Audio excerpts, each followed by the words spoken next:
Kimi K2 is a free, open-source AI that's supposedly brilliant at coding.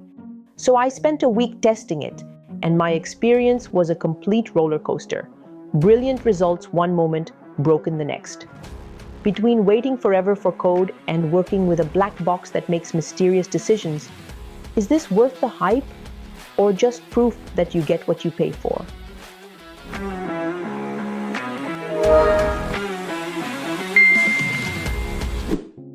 Kimi K2 comes from Beijing-based Moonshot AI, and on paper, it's impressive. It's amazing at coding and math, but can it actually build something useful? So I tested what it claims to do best. My approach? Start simple, single-page apps to test basic functionality. Then, push harder with multi-page apps to see if it can handle iterative development. Finally, test it with data analysis and report generation.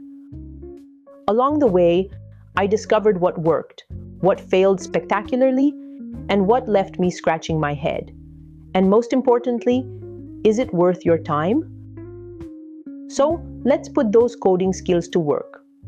First up, a voice-reactive particle galaxy where particles would move, pulse, and react to any noise.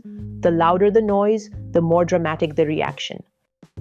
After waiting ages for Kimi to slowly print each line of code, I finally got to see the result. Kimi's galaxy looks gorgeous. Aesthetically, 10 out of 10 for its first try. The colors, the design, genuinely impressive. But when I tried to use my voice, absolutely no response. The particles should be dancing to my voice, but despite giving it microphone permissions, it's about as responsive as my code reviews on a Friday afternoon. I then asked Kimi to fix it, and still nothing. So it looks beautiful, but completely non-functional. To give you an idea, I expected the galaxy to react something like this. By the way, this was created by Claude, which worked on the first try.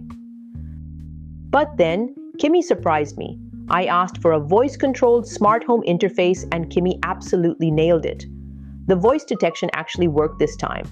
The system effectively turned the ACs and lights on and off. First try, fully functional. Now, Claude's version had a nicer UX touch. Yellow for lights on, blue for AC on. But here's the thing. Both actually worked. Both had unique implementations that made sense. So Kimi can create functional single-page apps. But consistency? That's a complete gamble. Let's see if it can handle something more complex. In this next test, I asked Kimi to build a physics simulator iteratively, because in the real world, we don't just build apps in one shot. I started by asking for a projectile motion simulator, and after the usual eternity of line-by-line code generation, the result was honestly impressive. The simulation worked. Everything looked great. I then asked it to extend the app by adding pendulum oscillation, and it completely nuked everything. The UI alignment broke. The projectile motion that was just working stopped functioning. And no matter how many times I tried to guide it, things just got worse. So it was time to abandon the ship and try a different approach. New chat and one massive prompt with everything up front. This time results are better. Night mode works, search bar works, most simulations run. But Kimi straight up ignored some concepts. Even when you work around its limitations, you still don't get everything you asked for. Next up, I tested an interactive math learning app for students from preschool through 12th grade. First try was rough. Every grade showed the same lesson. Basic features just didn't work. And yes, still painfully slow generating each line. So I decided to give it another try. New chat with same prompt. This time, slightly better. The UI was clean. It attempted to create grade-appropriate content and showed decent understanding of educational app structure, though most just said, "coming soon." At least it knew its limitations instead of showing kindergarten content to 12th graders.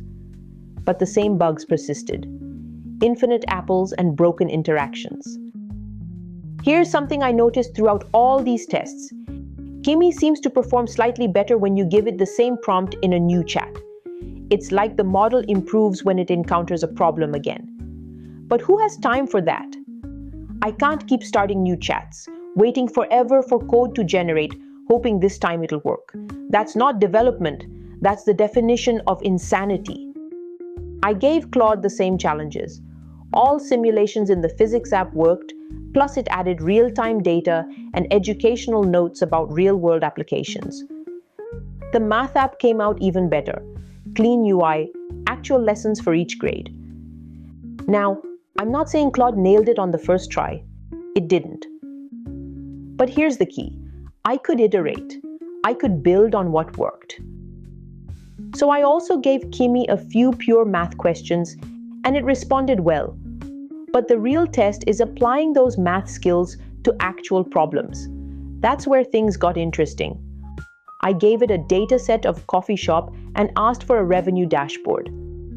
The result looked decent. Beautiful charts with a predictor tool. Sure, there were issues. Poor color choices making text unreadable, text overflowing, containers overlapping. But something else was even more concerning. The revenue figures looked off, so I asked Kimi to explain its calculations.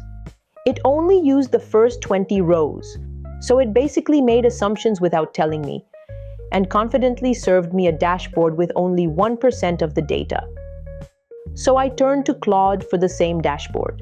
Better UI, perfect color choices, visually superior charts. The numbers? At least ballpark correct. They'd still need human review, but Claude analyzed the entire data set. Look, I get it. The benchmarks are impressive, genuinely good at math, decent at coding, and those API prices are tempting. But here's what you're actually signing up for. Painfully slow, like a sloth. Zero transparency, no reasoning, just code appearing line by line. Can't iterate, ask for changes, and watch it all break. Makes assumptions without telling you. Coin flip reliability. Works great one moment, fails the next. Sure, maybe it works for throwaway prototypes, but it's ultimately a black box that does something, eventually. Can I trust it for real work? Not a chance. Not anytime soon. So who is this actually for? If you want an AI to experiment with for free, go ahead. If you want to use it for fun, sure. If waiting forever for code generation is your idea of fun. If you're building production apps, hard no. But if you need reliable, fast, iterative development, you're better off paying for more mature models. Here's the reality. It's free in dollars, but expensive in hours. Here's my take. Kimi K2 represents something important. The democratization of AI is real, and it's coming from unexpected places. But right now, it's more of a proof of concept than a production tool. What AI model should I test next? Drop it in the comments. And if you've tried Kimi K2, I want to hear from you. Subscribe if you want to see me suffer through more AI tools so you don't have to. And remember, just because it's free doesn't mean it won't cost you in time and sanity.